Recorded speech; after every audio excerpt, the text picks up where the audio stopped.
Now that we have our potentiometer nice and soldered down, we're going to adjust the potentiometer midway.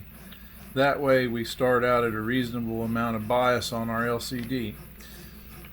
Next, we're going to go to our parts bag and we're going to find 3 International Rectifier IRF510 MOSFETs.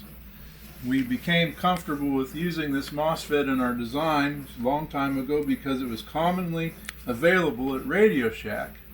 And the comforting thing about Radio Shack, as Sheldon Cooper said, it should be there forever. Well, at least the IRF510 is still available.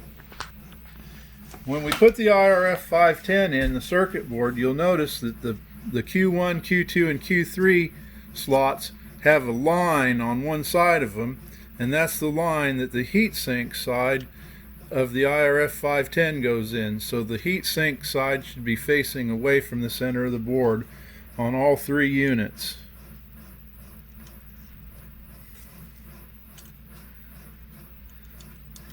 And then we'll try and hold them up as straight as we can. Usually what I'll do is I'll just flip it over and let it lay on top of them, and I'll solder one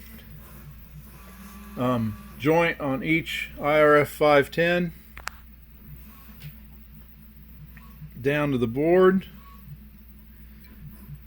And I prefer to solder MOSFETs one leg at a time per MOSFET to try not to overheat the MOSFET, because they are a little bit heat sensitive, even though these are nice big ones.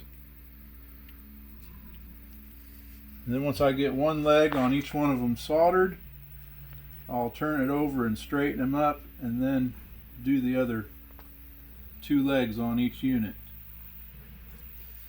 And I'm sure you've all seen me solder enough, so now that I'm done the one leg, I'll straighten them all up a little bit nice.